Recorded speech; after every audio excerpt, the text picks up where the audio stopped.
You're listening to the Makerlog podcast. In today's episode, I'm going to be interviewing one of my mentors and idols, Sergio Mattei. Welcome.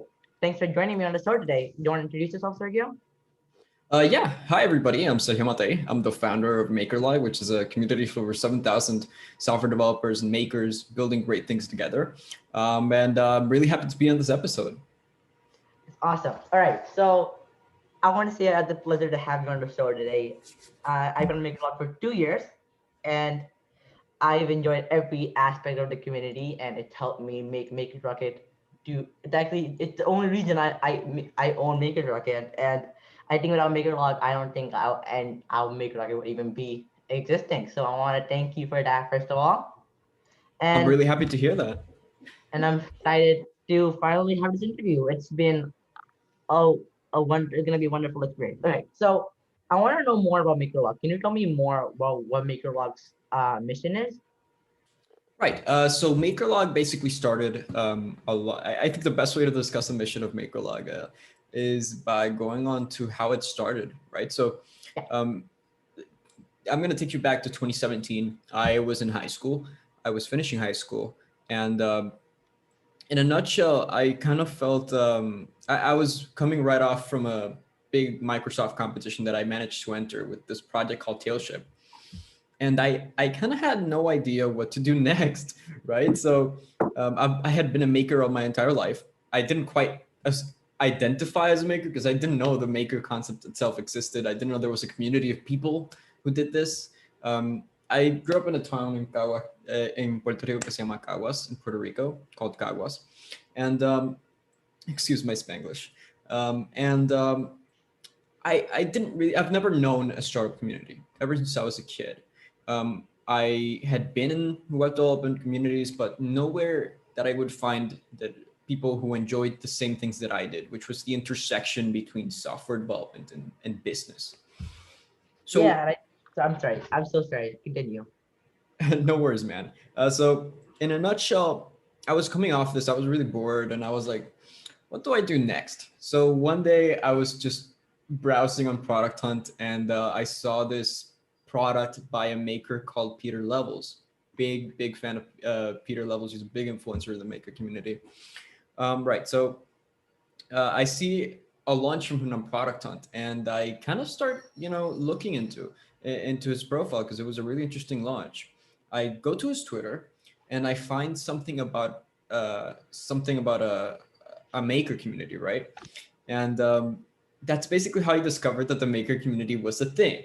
I visited a couple of communities around, and I was like, wow, all right, so makers are a thing. I over time I found this Slack chat called the Maker's Kitchen, which was a Slack chat that was around back in the day.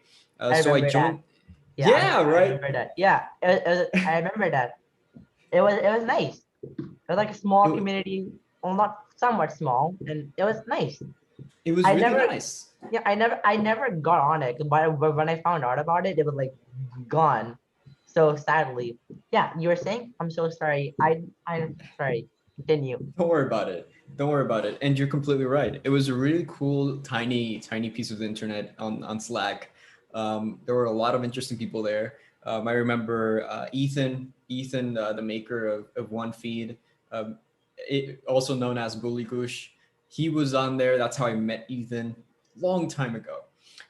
That's how I met Dinuka, which is also a product of founder. He's a founder of a startup right now as well.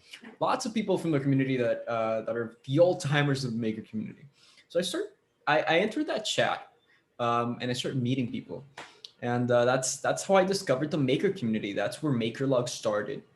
So in a nutshell, it's always been about this. Makerlog has always been about finding your place, wherever that place is. For me, finding my place on the internet was finding people who care about the same things that I did, which was software development, business entrepreneurship, creation as a whole. And in a way, that kind of just resonates really well in the mission of Makerlog itself. Um, it's all about creation. It's all about connecting people who create awesome things online and helping them make the most out of their efforts. So uh, yeah, I would say that the mission of Makerlog itself kind of resonates a lot with how it was founded, which is all about finding where you belong and helping connect creators That and helping them that is find where an they belong. that is an amazing story. I think the way I found a maker community was that I found it through Kurt. Uh, I think a lot of people don't know Kurt now. He Through isn't what? as active as he was before. So basically, the story is that I was on Twitter one day and I was bored, and I've actually known. Do you know a platform called Scratch? Scratch from MIT, right? Yeah, Yeah. I Kurt was on that for a really long time, and he was really like huge on that platform as well. Like when I say huge, I mean like, he was like one of the popular accounts, and I known him since there. And then I knew the Twitter account, and I was interested about learning to code. And so many people make the switch, and I know so many people from scratch like made the switch. And basically, Kerr tweeted on his Twitter one day about his Makerlog account, and that same day I joined and made an account. And I think that's how I met the maker community. I didn't know that there was anyone there. I thought, hey, maybe there's no one on Twitter. Maybe it's just an empty circle. I never knew that there was a community. And I think the first encounter I had with you was an awkward conversation, if you remember. I think it was about, do you remember? I don't remember, but most likely. It was very awkward. Do you remember something called praise? Yeah, praise is how you like people on Makerlog. Yeah. Yeah, do you remember the idea I have for a product called praise? Oh yeah, you're making a product called Praise. Yeah, and I think that was what. Yeah, that was one of the first interactions. I felt so awkward after that. I don't know Don't the worry, message. man. I was like, oh, okay, why don't I just ask this person? And I think that's how my first encounter with the maker community is. Makerlog is an excellent platform. I want to say kudos for making it. It's like it's really generated like a whole new wave of makers online. And how is how is it? What was the process of building Makerlog?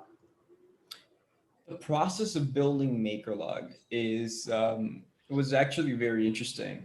Um, it's something I don't want to encourage. So disclaimer: people who are listening, don't do this. This is the Um, public service announcement. Listen to him. listen to, don't do this. I was basically um, I was learning React, and I was bored in class. So you can guess how those things match together. I was skipping class to make Makerlog. Don't do this. I was I skipping think class to that's make me. Makerlog. I feel like that's what I do sometimes when I get really, especially in French class. I get bored in French class. But believe Oh me, no, French is boring. I do not endorse this. But but hey, it worked for me. I was just really bored. My teachers kind of understood what I was doing. They were like, "Hey, he's not doing anything like." Okay, I'm sorry for that. Sure. Okay, sorry. It's back now. Oh, wait, you had paused the recording? Yeah, I unpaused it Uh, now. okay, do we start over the answer? Yeah, I'm so sorry for that. No worries. Don't worry about it. So yeah, question again? It was what was the process of building Makerlog? Right. So the process of building Makerlog was actually very interesting. It's something that I want to give a bit of a disclaimer here. Disclaimer: don't do this. Don't do this. Don't do what I'm about to say. But Makerlog was basically built with me skipping class in high school. Through in the middle of class when the professors are like giving the lessons, I was just in my computer in the back of the class, just coding away, learning React.js. So yeah, don't do that. Don't do that. Not cool. For me, it worked somehow, but not a thing I want to promote here. Oh, that's all. I'm so sorry. Uh, okay. Don't worry. Well, I'm sorry. Hey, so when you build Makerlog, like how did you get started and like started telling people the word? Like, oh, I created this platform called Makerlog. Do you want to join it? Right. So this actually ties in together a lot with the spirit of building in public because MakerLog at first was basically built in public. Um, MakerLog started in the maker's kitchen, right? So I was in the maker's kitchen, and the push for kind of getting people on MakerLog, it wasn't really a push; it just happened naturally. was that I basically set my Slack status. You know when you're chatting on Slack, there's a status that shows Now there that shows kind of, you can customize. Yeah, yeah, I yeah, know. you can customize it. So I wrote there working on getmakerlog.com and I placed the Makerlog emoji as the logo. And that alone started getting people interested in the project. People started visiting the project, asking, "Hey, what's getmakerlog.com?" And that's basically how the first initial users started getting into the platform. It was all very rudimentary. It was all very built in public. It was all very direct as well. I would contact people who would try it. I would give beta accounts as well to people. So it was just very natural, very progressive. And nowadays, it seems that advertise. Yeah, if you see Makerlog now, it's so different from when I first joined as well. It's more. I feel like Makerlog has inspired not only me, yet so many more makers to make, build, and launch, and just create more experiences for themselves. It's a beauty to see all the products on Makerlog. From what do you have you ever have what's your favorite product you see on Makerlog, or like the funniest thing you ever seen Uh, people on your platform? I would say that my favorite part of Makerlog is, this is gonna sound very cliche, but the community itself. It's such a special group of people who really care deeply about creation. It's a very special group of people from all over the world that care so deeply about their making, about helping others, about serving a community of people that are like-minded.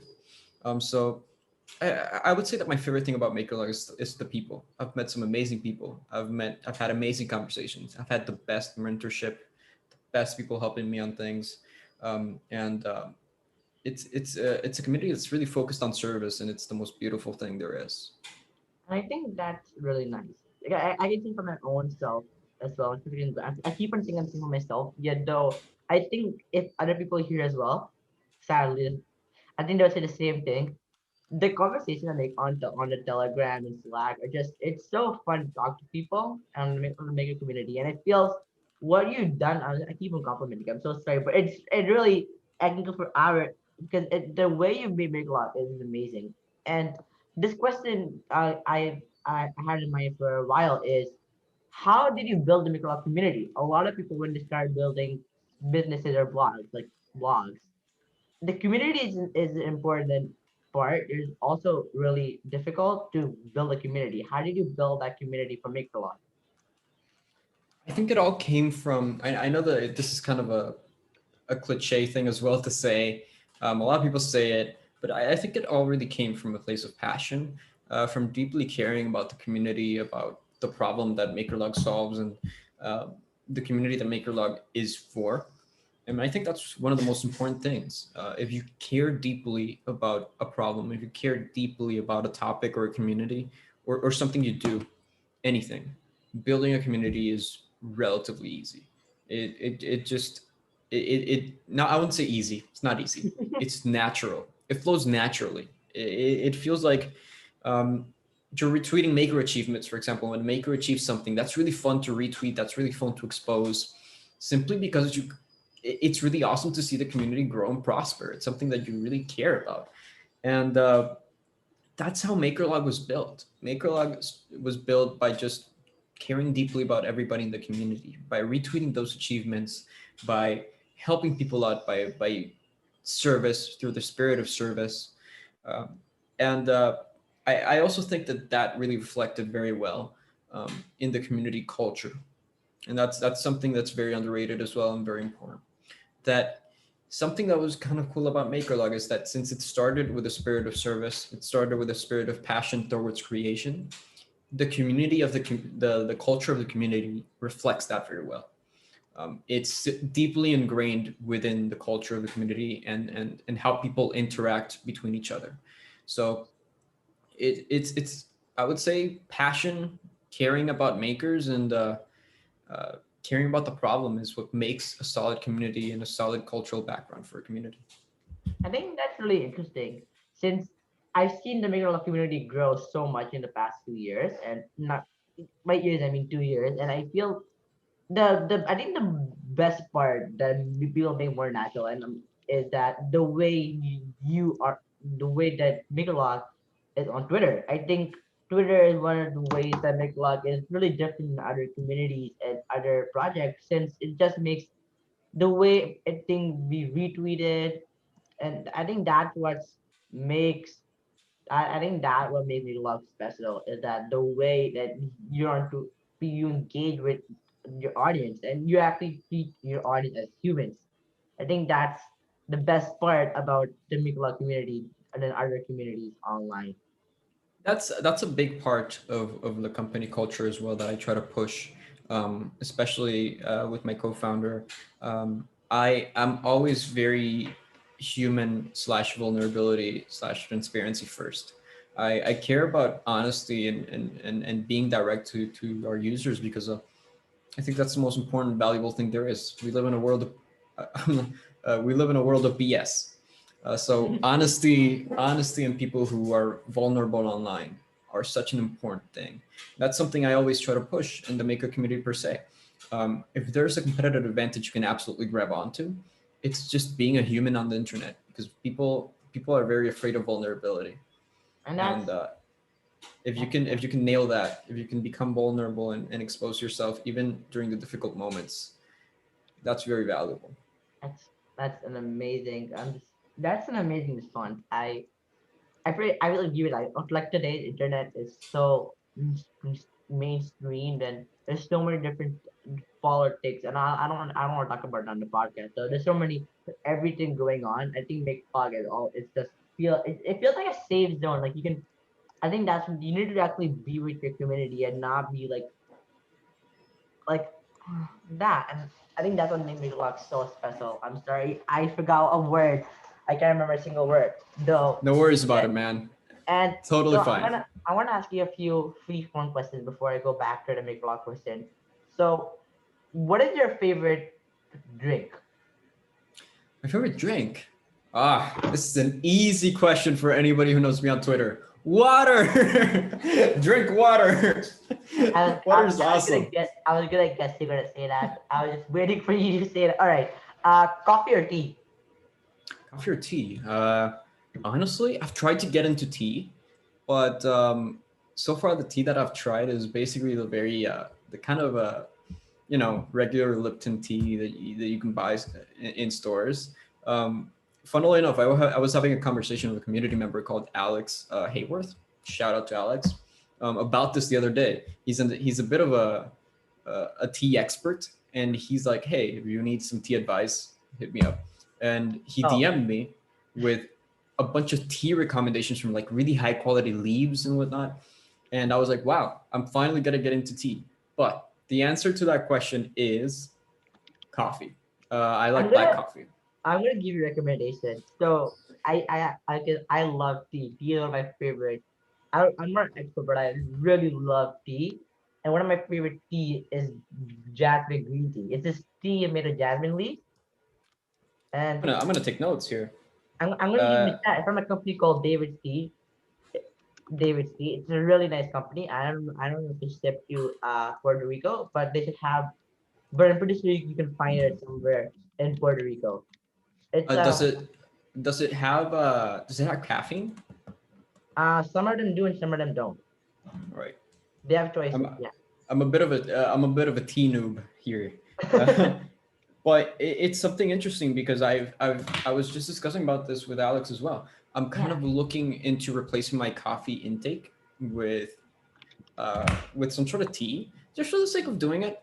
Um, I like the caffeine boost, and I've heard some teas have something called L-theanine, which helps Yeah. calm you down. So it's kind of an interesting combo that I want to If you try want, out. if you want to, like, I would recommend herbal teas. There's something like that. I'm just gonna leave in the chat as well. I'm gonna see if I can find it. So I'm gonna link. You can do this after the recording. Though it's the website I'm telling you about, and it's I just put the link for jasmine tea. So if you go there, you'll see what it is. It's so yeah. Ooh, that's awesome. Looks great. Yeah. I recently bought Really, a really whole crate. aesthetically appealing website as well.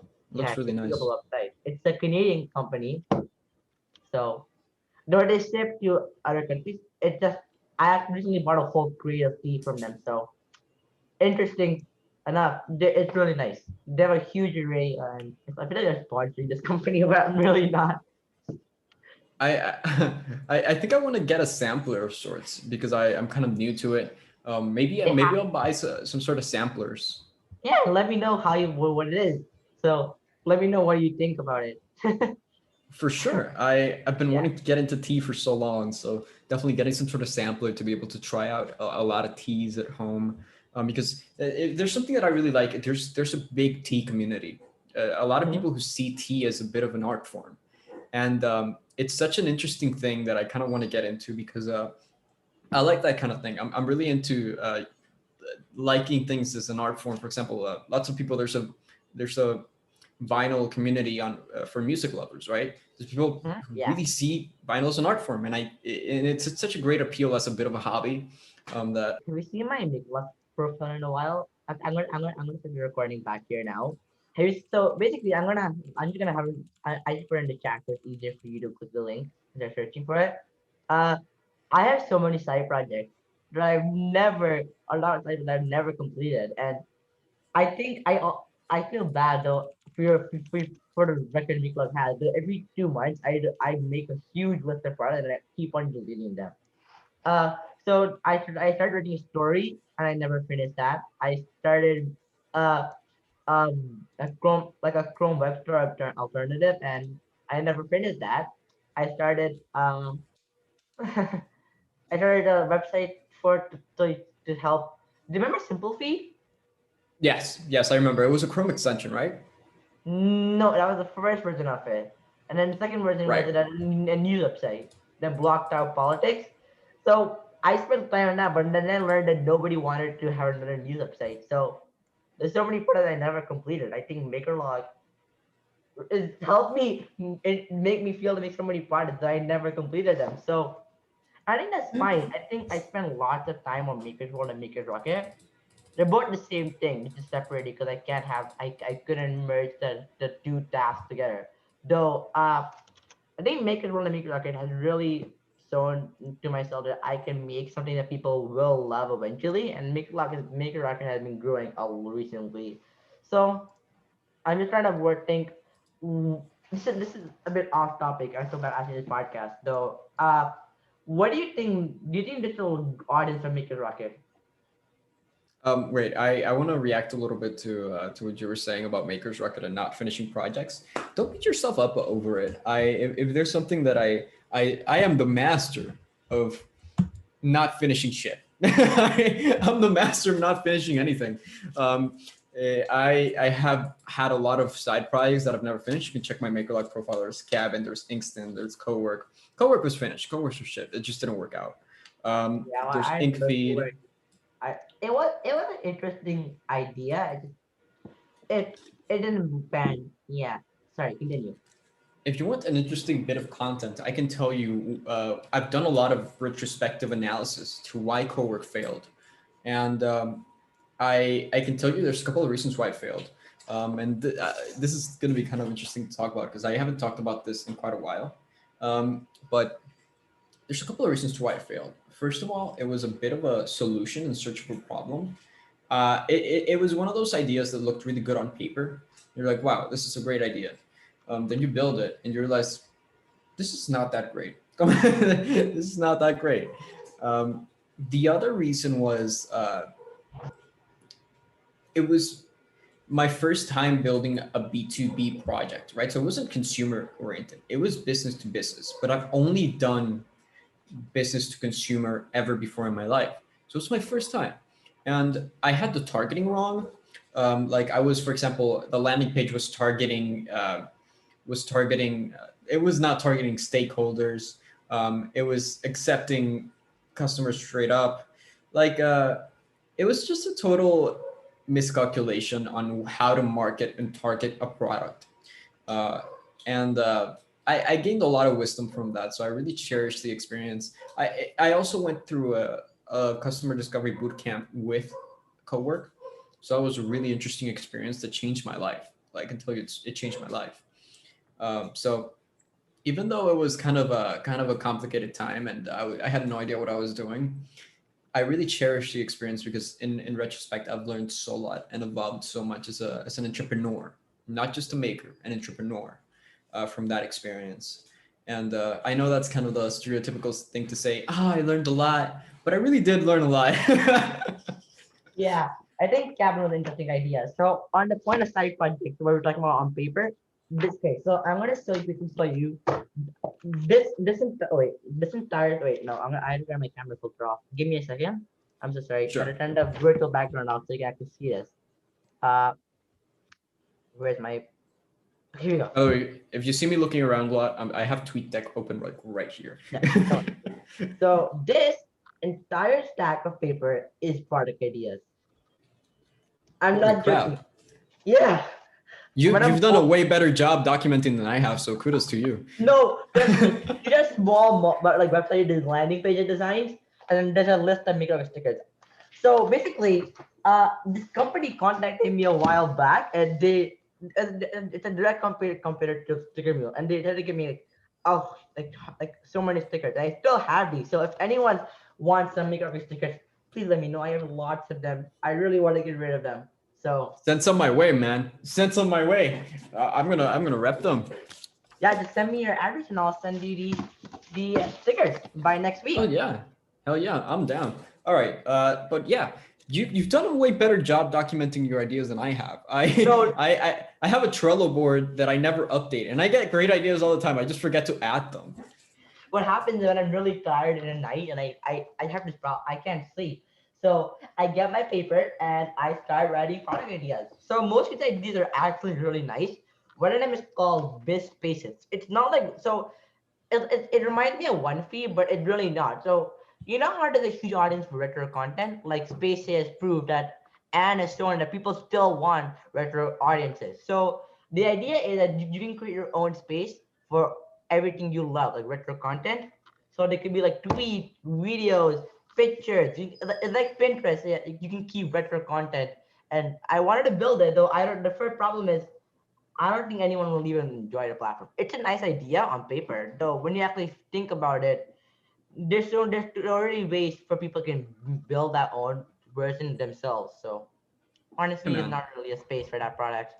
if I'm gonna tell you a piece of advice that I've learned with Makerlog, I would say just build it. It sounds a little odd, but hey, you won't really know if people really want it until you build it and you start kind of like getting it out there. So highly suggest just start shipping it. Maybe it really gets an audience because a lot of people are looking. Part of the big appeal of One Feed, shouting out a bullywish here, shouting out Ethan, you're awesome, uh, is the fact that people are looking to reduce noise on the internet, right? So this is actually also part of why Makerlog is kind of a thing nowadays and why digital communities are sprouting back because the main social media platforms like Facebook, Twitter, LinkedIn, Instagram, name the rest, they're all really noisy nowadays. There's so much noise. There's so much outrage, so many politics, so much controversy that people are looking for an out. They're looking for spaces where they can interact and not be stressed out by the aggregate of everything. So you would be surprised that shipping a product that helps people reduce noise is such an incredible thing, and people are doing it all over the internet now with digital and private communities, for example. So ship it. You might be surprised. Uh, People are really looking to reduce noise online lately. I sent you a message. You want to check it out? The thing is that the recording might end while we're middle of conversation, and I don't want it to happen. So if it does, I will send you a meet link, not on this platform. So if you want, so I because I really want to talk about one more thing before the recording ends. And the thing is that I actually started this recording way before you joined, sadly. So yeah, okay. I think you're right about the point that you want to make noise on the internet. And the problem that I want to make with this is that it's a wonderful idea. I don't know how to build a social platform or an art or how to get content on RSS feed. And I think I want to learn, but just learning is so annoying. I can't find the proper resources, and then I just want to. I the main reason I like why I stopped. I didn't build uh simple views. I didn't know how to use APIs back then, and I still don't know. That's a problem. I can't find a proper resource to learn how to code like APIs or like that. So I think that was made me not build. If it's because if I knew how to use APIs and all, I think Mr. Simple Fee would be like ready by now. It would be like problem my main product, and that's the problem with I think that's the block that the learning block. There's not enough resources, and I think that's primarily make it rocket. I want to give resources to people that want to learn to build their own businesses or learn how to code, and I think that's the experience about Make It Rocket, and I think there's a huge audience for that. if if you want a bit of a piece of advice into learning how to code, there's something that I always rep. I'm a this is a bit of a personal thing, but personally, I think first of all, I think learning is really personal, so it's kind of hard for people to give blanket statements of advice. So I'm not going to try to give any blanket statements, but I'm a person that learns a lot via doing. In fact, I have an example of a problem that happens often. Say I'm in math class. I'm in math class, and the professor is talking about lots of theory and lots of theorems and how things go and the abstract bits of it. I will be staring there for an hour and I will not get it. But when the professor gets their hands on, when they start Oh, actually yeah. using everything and putting it all together, bringing all that theory together, that's when it all clicks. That's when it all And I clicks think, for me. yeah, I think that's much better. Like when you, I think I think that's why Scrimba does so well. Have you heard of Scrimba? Uh, Wait, what? Scrimba, the coding platform. No, I have not heard of it. Wait, really? No. Yeah, I'm just gonna Oh, give you a link there we then. go. Oh, there you go. It's like okay, so it lets you do hands-on coding lessons. So there'll be someone speaking with a code editor, and you can end the recording while the person is talking, and then you can do the challenges, you can learn, and that's why Scrimba done so well. It's about that. It's hands-on coding. That's the whole idea of Scrimba. That's awesome. Have you tried Data Camp as well? Data No, Camp and I think Code Academy. Oh, right. So where I was going with this is if you learn by doing, the best thing you can possibly do is to get started. It sounds a little odd, but the way I learned to code, the way I learned to code, and this was way back when I was in middle school and earlier in school, the way I learned to code was I would just get started making things. Then I kind of wanted to improve something, right? So I wanted to do one specific thing and I didn't know how to do the specific thing. Say I don't know how to add login to a page. I would Google how to add login to a page. And over time, you acquire this breadth of knowledge by just actually doing things and seeing the problems you face as you go. Say, while I'm building a login page, I want to know how to style a button better or how to make the button animate. I would Google the CSS for animating a button.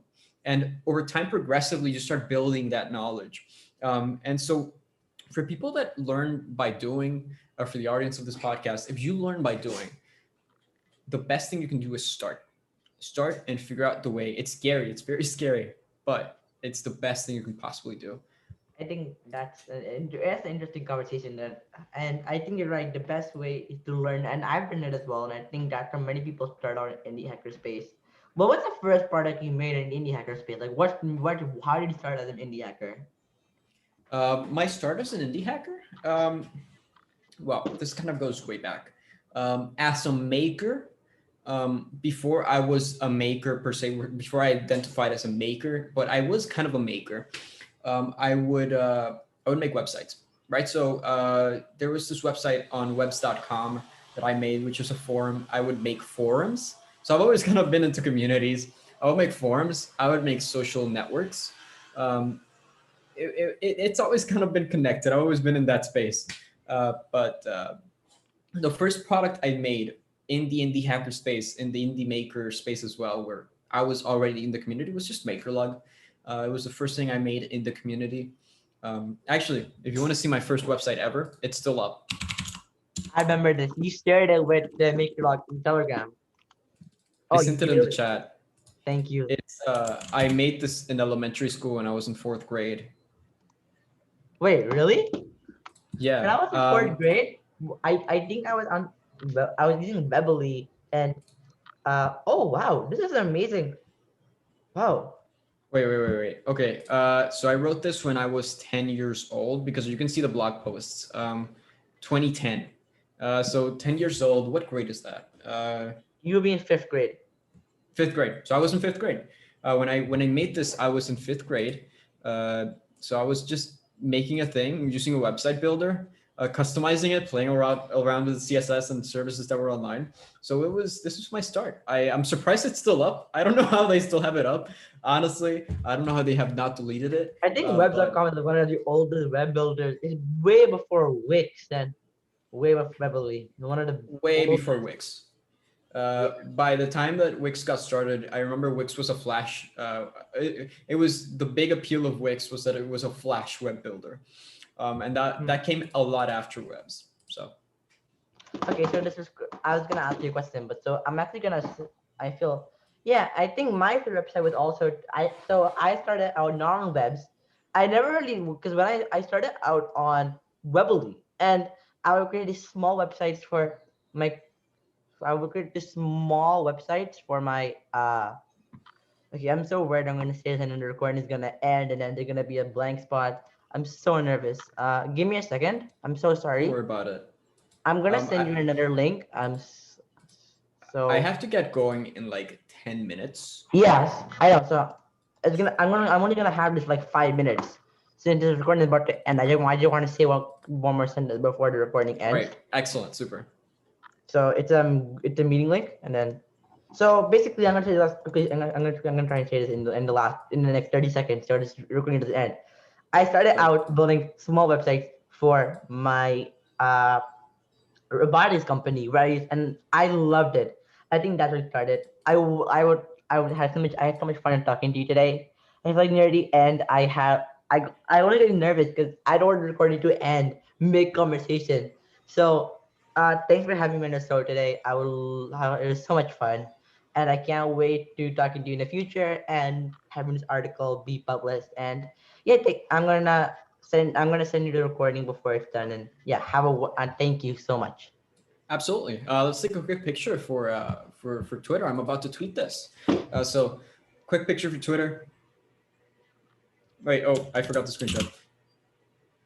I got it. I got one. Awesome. All right. So, really excited to hear this episode. I think it went really well. You did a great job hosting. So, thank you so much for having me. And I'm really looking forward to seeing where Maker's Rocket goes. I'll be sending you my address as well, so you can send me those stickers, and I'll be happy to put them on my laptop. Thanks so much. Okay, have a wonderful day, and I'll see you later. Bye. Thank you. Bye bye.